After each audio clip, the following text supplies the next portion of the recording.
Hello, this is Thomas, K4SWL. If you're new here, I like to do real-time, real-life amateur radio field activation videos. And today I'm at South Mountain State Park here in North Carolina.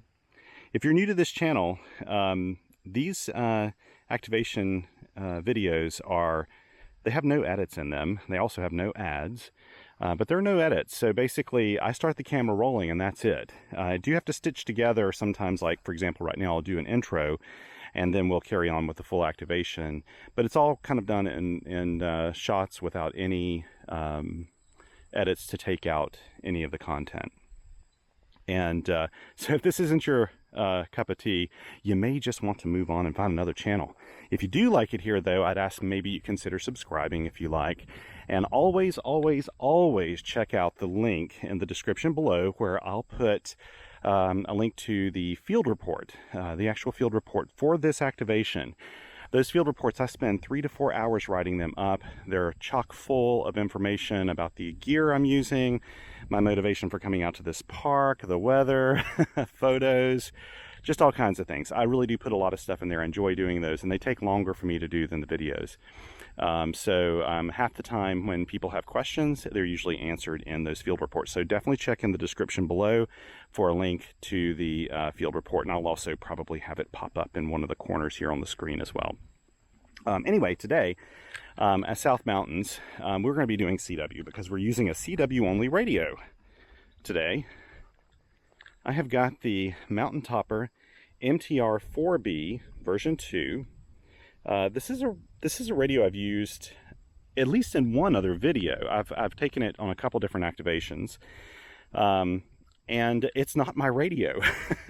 This has been loaned to me from a very, very kind reader and subscriber who wishes to remain anonymous, a very generous fellow who ordered it from from L&R Precision, and then had it drop shipped to me so that I could take it out, review it, take it to the field, and he said, use and abuse it if I want to. I've tried not to abuse it, by the way. And I'm very grateful because I don't know that I would have jumped out and grabbed one of these because I have the MTR-3B, which I love, and the 4B, wow, it is such an amazing radio as well. I mean, these Mountain Topper radios, if you're into summits on the air, it's almost a requirement that you get one. Most of the summit activators I know have some version of the MTR series, because if they do CW, because they're just such small, compact, efficient radios. I mean, you just really can't go wrong. They are custom designed for activators in the field, so whether if it's a summit or a park or whatever. Anyway, the MTR-4B has some advantages over the MTR-3B in that if you look here, you'll see that it has the 20, 30, 40 meter bands, which is what the MTR-3B has. The MTR-4B actually has the 80 meter band as well. You can do 80 meters on this, which is kind of cool. It also has these really cool standoffs here on the side. I don't know if you can see that. I like that, and it'll take a full 12 volts or more. Which is really nice because the MTR-3B, it's best not to run it with anything over 12 volts unless you have a really, really nice match on your antenna. So that's some of the cool things about the MTR-4B. There's more to it than that. Today, I actually have it in my little portable pack. This is a Tom Ben HLT2. Not a very inexpensive pack, I'll be honest with you here, but it's such a cool pack. I do love this. And the way I've set it all up, if you look here, everything's kind of tied into the pack, so all I do is pull out the radio and connect things up. I have a common mode choke. This is made by Joshua at his company Tuften, T-U-F-T-E-I-N. I think that's right. It's just a little common mode choke, and he sent it to me recently. He said, hey, I noticed that you're not using one in your field reports. I do have some common mode chokes, but I haven't been taking them with me. And he said, I'm sending you one in the mail. I just want you to check it out and see what you think about it. It's really nice because it uses RG316, which is what the rest of my line is. As you can see here, this is RG316. And this just helps the antenna use, the shield as a part of the counterpoise. It's really just it's a nice thing to have. It keeps a little RF out of the radio. Though the MTR-4B, I've never had any issues using end-fed antennas with it. It's pretty robust. For a battery today, So this is my fuse. It's just sort of one of these blade fuse things I have. So if I want to fuse it, I use the MTR-4B cord, comes in, plugs into this blade fuse, and then that plugs into this little pack here, which is an 11.1 volt, which actually will be closer to 12 something, lithium ion battery. This is a KX2 battery. This is the battery you get when you order the internal battery for the KX2. And I've been using them for a lot of my radios that have a little bit of voltage flexibility. They're a wonderful size, really small. They're super safe to charge with their rapid charger. And they're just compact, lightweight. And they'll run the MTR-4B for hours and hours. I mean, it'll go for ages on this battery. So, yeah, so that's pretty much it. I also have, like, I keep a key in here. I keep headphones, earphones in here. Today I'll be hooking this up, and I need to actually cut this intro and start the rest of the actual activation, because I'll be plugging in the audio into an inline recorder, just this little Sony recorder I picked up at a thrift store, and I'll be pulling the audio off of that. And while I'm thinking about that, this is a very important thing. For some reason, half the time that I have separate CW audio coming out of a radio, and then I blend it in post-production with the video source, and then turn it into a movie to put on YouTube. For some reason, about half the time, the CW audio portion, the static, the CW, just all of the radio audio will just disappear if you're listening in mono. If you're listening in stereo, it's there. And this has happened to a few other people who've done videos like this. And I don't know if it's my software. I don't know if YouTube is thinking that it's some kind of copyright thing. I have no idea. But 50% of the time, it'll remove that CW audio track, which is kind of weird, because I actually I merge all the audio before I render the video and upload it to YouTube. So if it's doing that, if you notice that you hear no CW audio at all, please just put on headphones or listen through stereo speakers, and it'll probably show up. Most people have, laptops and things that tend to have stereo speakers, so they don't even notice. But if you're listening with a mono, it is possible you may not hear the CW audio, and I can't figure that out. It's definitely not a phasing issue. People have said maybe it's an audio phasing issue, but the channel that has the radio audio has no environmental noise from this, and it doesn't have any of the camera audio. They are completely separate things, so there's nothing for it to be out of phase with. So I'm not quite sure what's happening, but anyway, excuse me. I'll tinker around with it and see if we can maybe find out what's going on, and hopefully it won't do it on this video. Okay, so I'm going to get set up now. Okay, I'm back now. Got things set up, and hopefully we can hop on the air. I'm not going to do any kind of electronic logging this time. I've just decided I'm going to just do this on paper and transfer it later. So I won't have to fool with that this time, which will be kind of nice.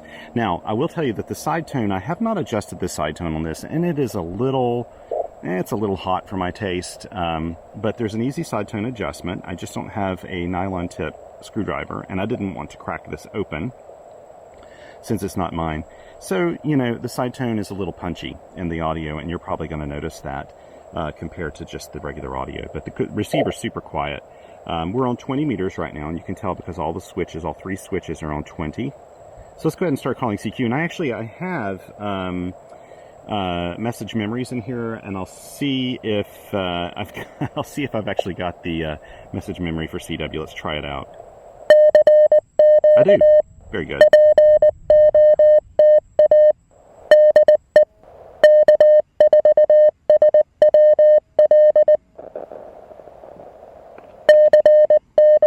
Let's see. I'll try to get my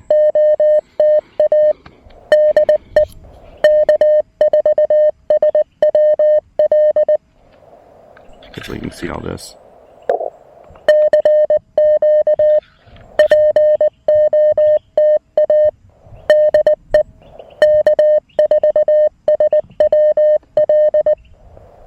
Yes, the reverse beacon network has got me, so I'm good with that.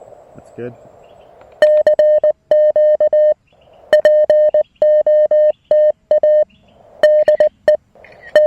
Taking a few photos while I can.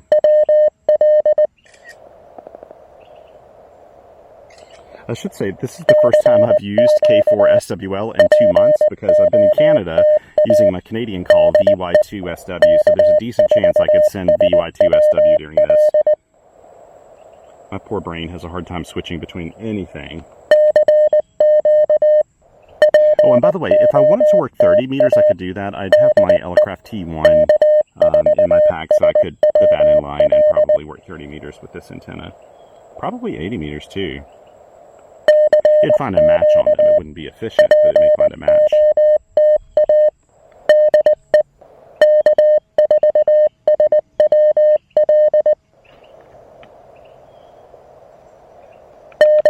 This could be a really tough activation today because my buddy Mike K8RAT told me this morning that we're being hit by some storms right now, so who knows if anybody will hear me. The RBN hears me. That's at least good. Yesterday I was trying to hunt some stations while I was in the shack, and it was really difficult.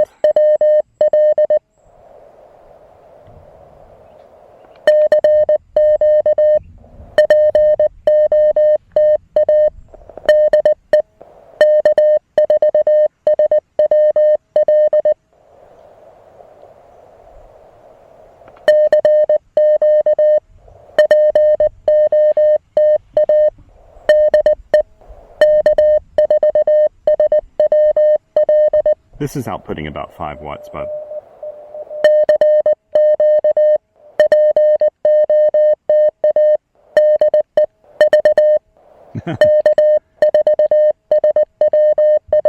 see, I about sent VY2SW right there. Ah, my very first time.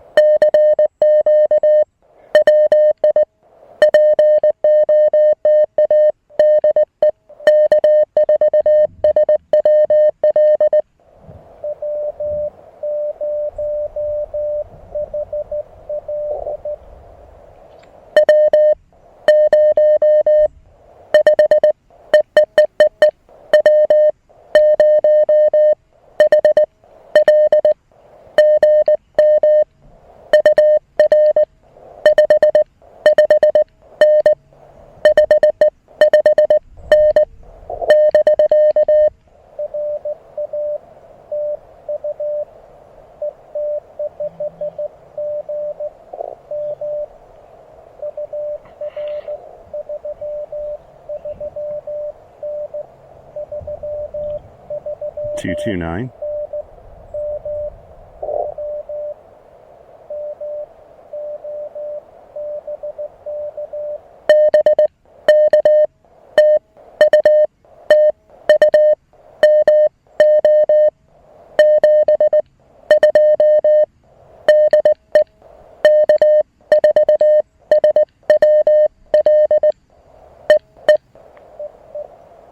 Very good to get you in the logs.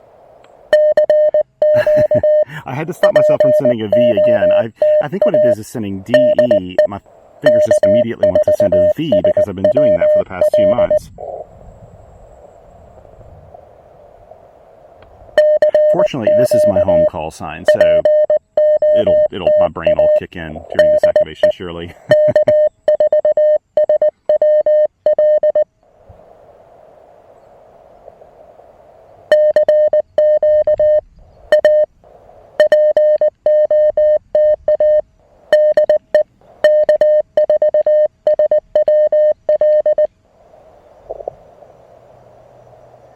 I do need to clean the contacts on here.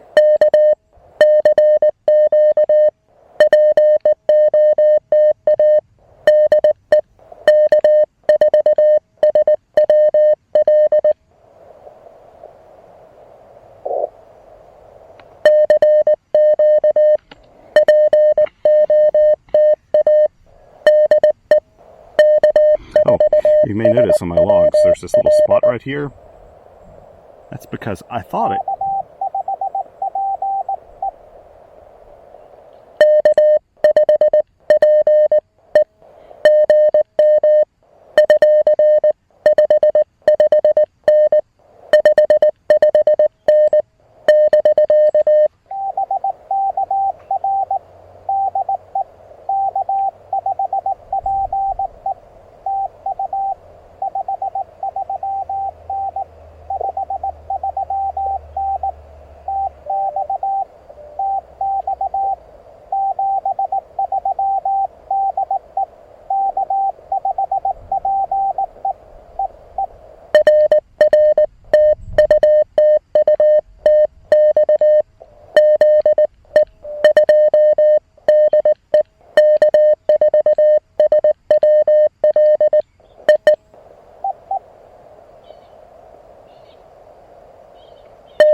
say is the stain right here. I thought at first that during our travels in Canada, one of my daughters maybe stuck a flower in here to be pressed because she's been pressing some things she's found.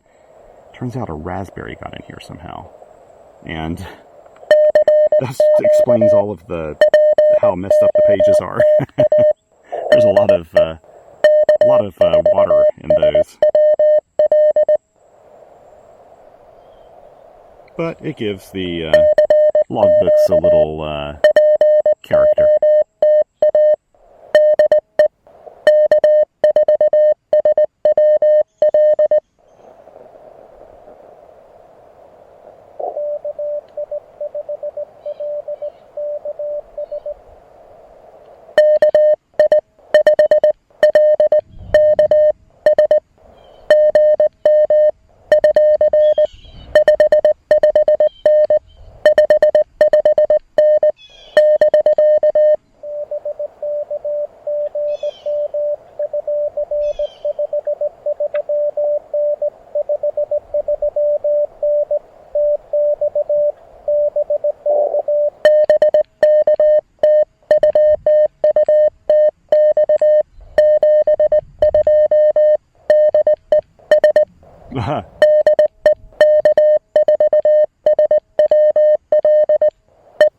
Hear that? Almost sent a V for VY2SW.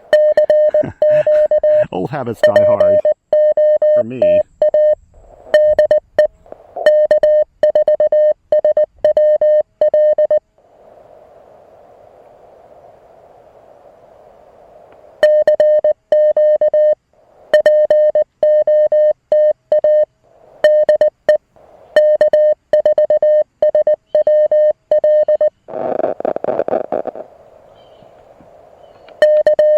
You know what? I may have to abandon this.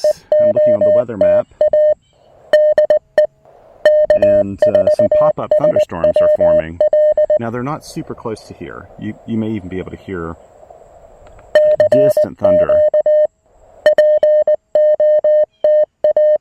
Just trying to so hear any right now. You may be able to hear some distant thunder. It's not right up on me, but if they're growing. If they get any bigger, I'll have to move. I may move down to 40 meters to see if they're getting any better for this. And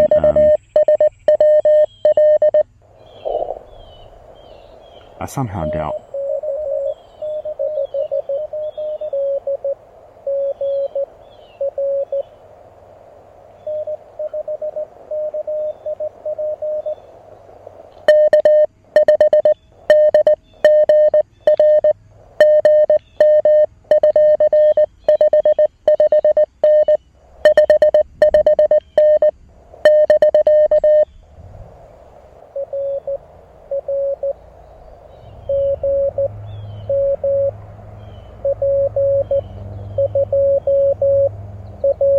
Oh, it's a park to park.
Is he still there?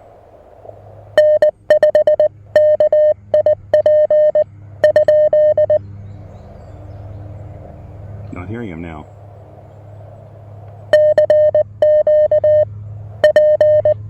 Okay, so 4 down, 6 to go.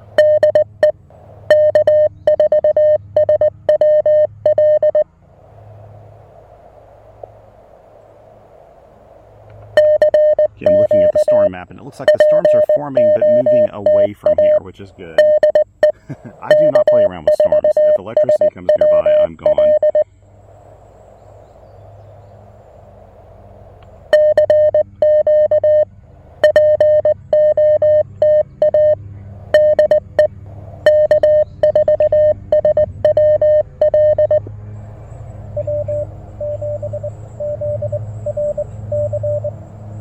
Okay.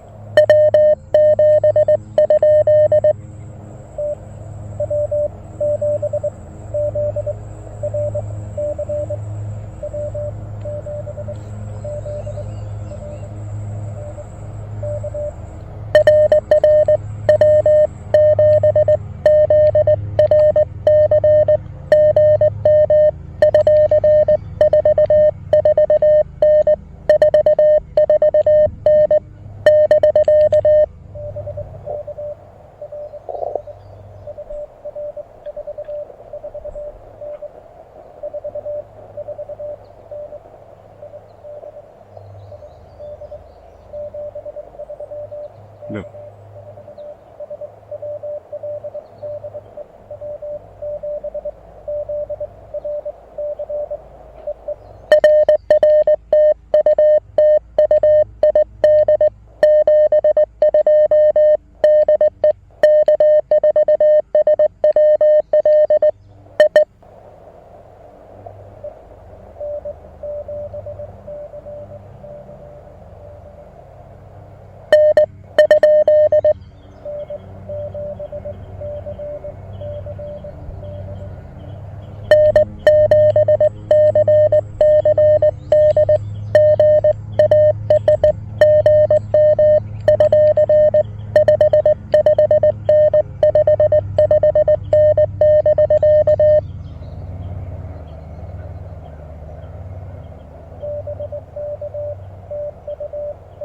He's actually really about a 229.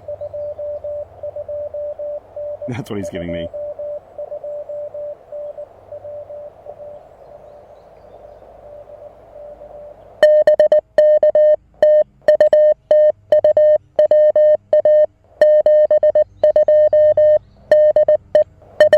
Ugh.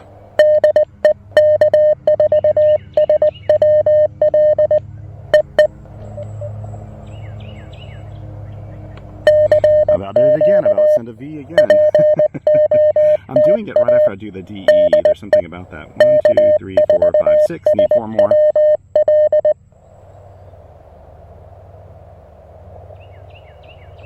I'm not going for a really long activation day. Number one, because of now these little thunderstorms around, but also I have some errands to run.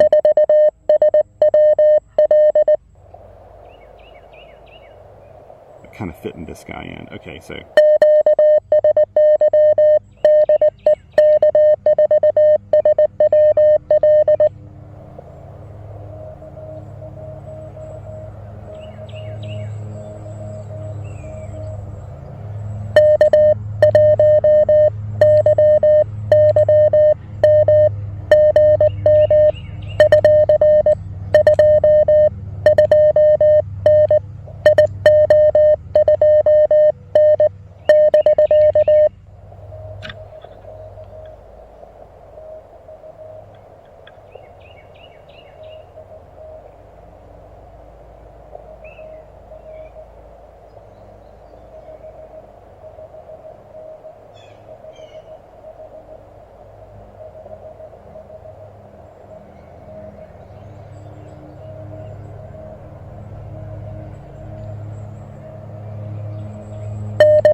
Now I'm on 40 meters.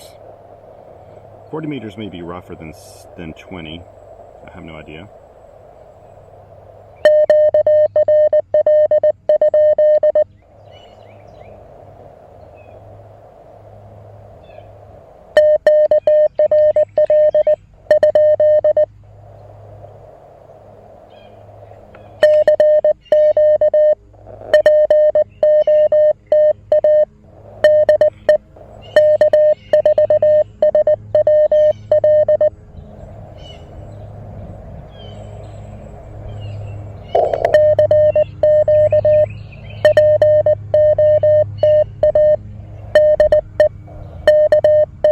Just now hitting me that I could be hunting a little bit, so I may do that after I call CQ a few times.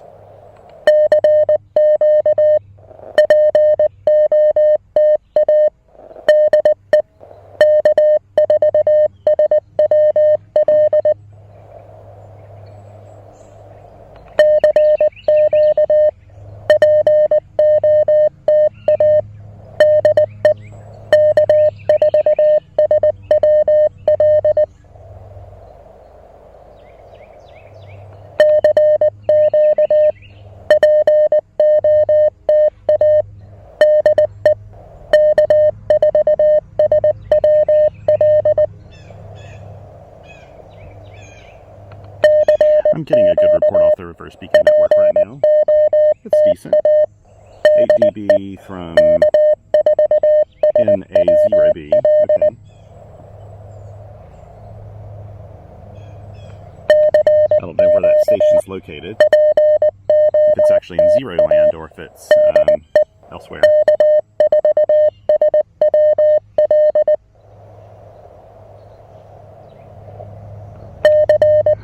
I love this little radio. It's just so amazing to have something so tiny, so compact, and you're making contacts from Texas to Washington State and Idaho. Oh, it's just wild. This stuff never gets old to me.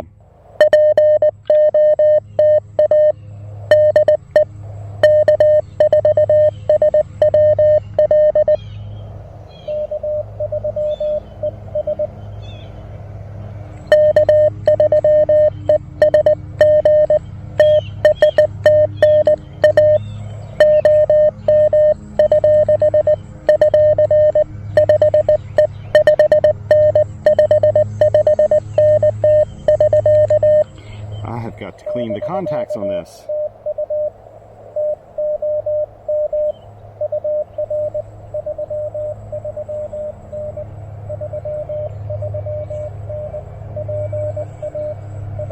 Thank you, Brian.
It's nice to hear a straight key.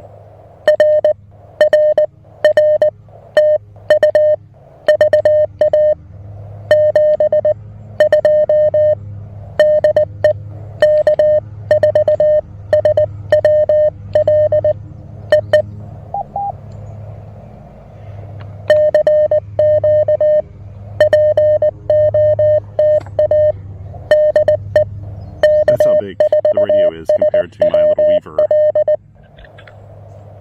throw weight. Small, such a small radio. I mean, you could fit this in your pocket.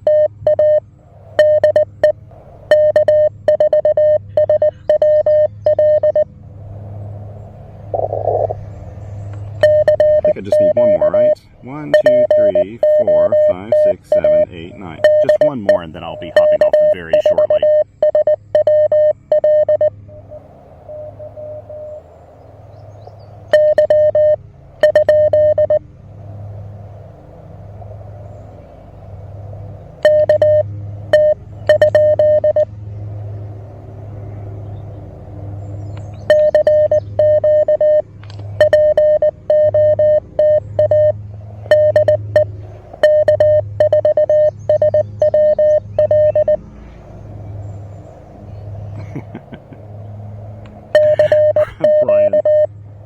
Brian spotted me and he said, 339 PA, welcome home, Thomas.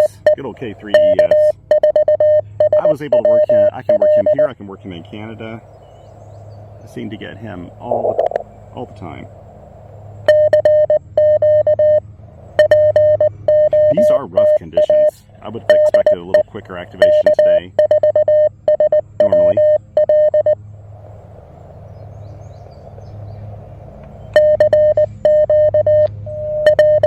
Nope, I hear somebody tuning up.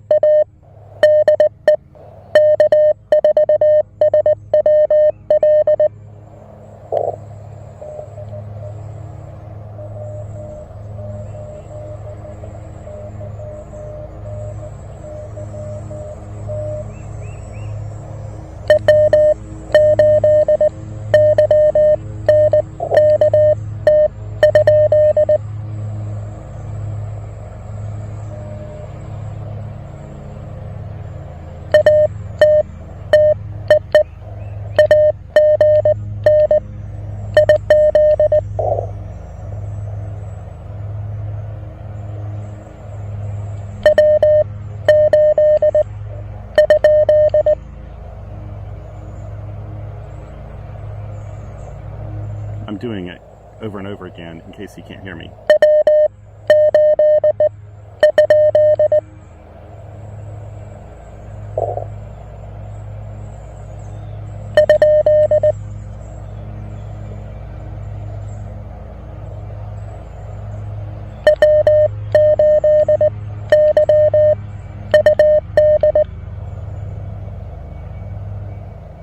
Can you hear me? Maybe you can't hear me, buddy. Let's see. Okay. We'll just keep moving on. Maybe they'll be able to hear me in a minute. I think I'm probably fading out on them.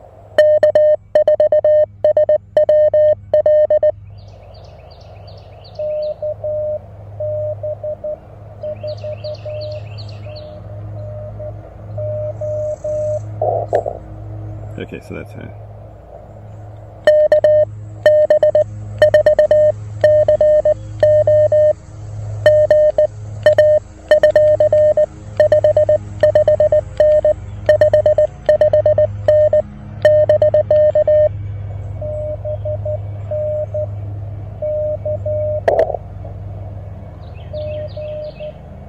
I need to slow down a little bit.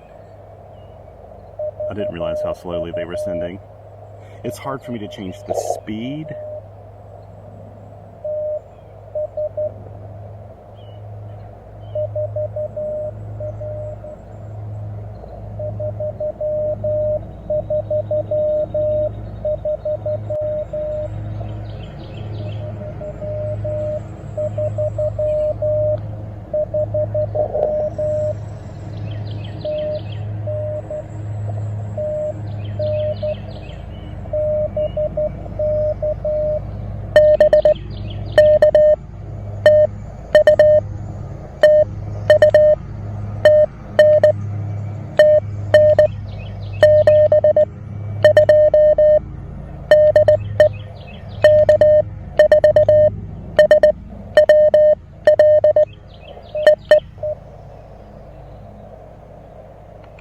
I'll do one more CQ call and that's it.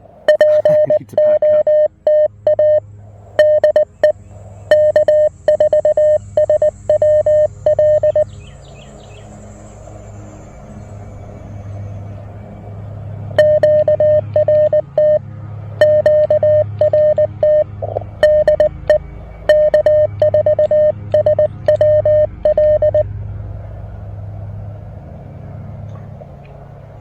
And there we go. I'll just turn that off. I'm very pleased with that. Let me just make sure I've got 10. 1, 2, 3, 4, 5, 6, 7, 8, 9, 10. Yes. Sorry, W8YNY. I think that was what I heard when I sent you, but I think that you probably faded out on me there a little bit, which that's just the way conditions are right now. But thank you so much for joining me today. I really appreciate this. You know, I realized I never really showed what antenna I was using over here. This is the InFed Half Wave by MW0SAW. It's not one he manufactures. He just homebrewed this. I think this is a Soda Beams winder and wire, and he just made a little InFed Half Wave. But it's so nice. The coil's protected. It's really well done. And I've been keeping this in my backpack and using it more than some of my other InFed Half Waves right now. It's just, I don't know, it's convenient and it works really well, and I'm really appreciative that he sent it to me. Yeah, so this worked out just fine. I need to pack up now. You can kind of see out here that, oh, and by the way, the little pack I have over there that the MTR-4B is in actually has its own throw line and throw weight, but I just, since I had it out already, I just pulled out my regular mini arborist throw line and weight here and tied it off to this stick, which you can kind of see this high vis line where it's going up into that tree, and it's kind of making an inverted V. Now it is touching a lot of tree branches over there, so I don't worry about that too much. And we had crappy conditions today, and this seemed to work just fine anyway, so if it works, right? It's really weird being back in North Carolina. First of all, whew, the humidity today. Having to kind of wake up to some humidity. In Canada, of course, it was much cooler. Not a lot cooler. I mean, we had some pretty hot days, but we didn't have this level of humidity. But it's so nice to hear the cicadas again. I could do without hearing the lawn mowing. This property right here, actually, there's private property just on the other side of these woods. The park kind of extends up that way to a lake, and there's a nice trail through here. I won't be able to take today, unfortunately. I'm just in too much of a hurry. But they've got some beautiful trees out here. I've been out here a bunch of times, and I can thank Max WG4Z for pointing it out to me. I didn't know about this particular entry to the park until I think it was last year. And it's become one of my favorite spots to come out here because it's just really, really easy for me to hit when I'm traveling through this way off of Interstate 40. It's a pretty quick hit. The only negatives are, if this picnic table is taken, then I'm not using a picnic table because this is the only one here. But, you know, every time I've been out here, I've never had anyone here at this picnic table.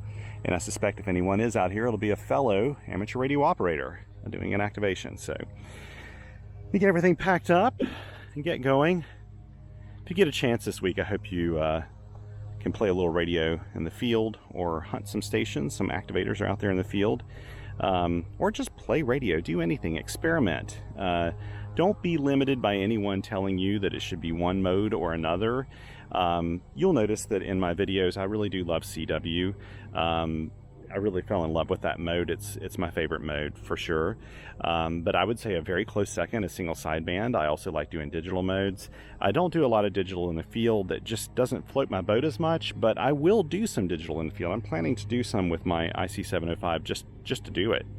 Also want to experiment a little bit with doing WinLink a little bit, and maybe some other digital modes. But don't let anyone tell you that amateur radio is all one mode or all another. Do what makes you happy. And the whole great thing about this radio pastime is there are so very many different things we can do. We're limited only by our imagination. So many experiments we can do, so many things we can build. I mean, it's just such a great community of people too. So enjoy what you want to do and do it your way. And don't wait to get out to the field. If you'd like to do activating and you have a radio now, take whatever radio you have, even if it's a larger radio, take it out to the field. I've taken an ICOM IC756 Pro to the field before, which is probably one of the larger radios I've taken just for an activation. I ran it QRP, oddly enough, but I just wanted to see if it worked. In fact, I need to do a video of doing that sometime. I keep that radio to lend out to people who need a radio to get started. and I've got it right now for the moment until someone comes along who needs it. So I may bring it out to the field one day, and that'll be kind of the stark opposite of the MTR-4B. And again, thank you so much to the very kind reader, subscriber who sent this my way. I'm going to do a couple more activations, write up a review for the Spectrum Monitor magazine, and it'll be on your way.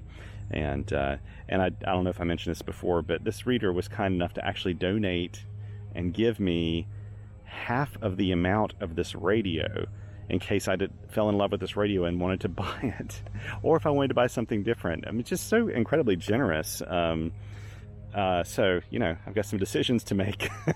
I do like this radio, I gotta say, I do like it. It is very similar to my MTR-3B. That'd probably be the only thing that keep me from getting it.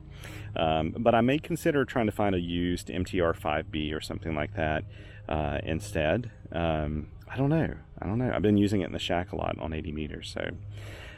If you've been looking at this radio, it's a no-brainer. Go ahead and buy it. It's wonderful. It does a great job. I think it's a great value for what you get, and you will be very pleased with how well it works in the field. Anyway, I better get going. Got some errands to run. Gonna see my buddy Hamilton, help my parents a little bit today, and get used to being back in North Carolina. Get used to the humidity. And I love to hear the cicadas and all the insects I've been missing. So I do like that. This is a beautiful state. Okay, enough rambling. Until next time, take care of yourself, be kind to other people, because all we got on this world is each other. Okay? We'll see you later. 7 3s.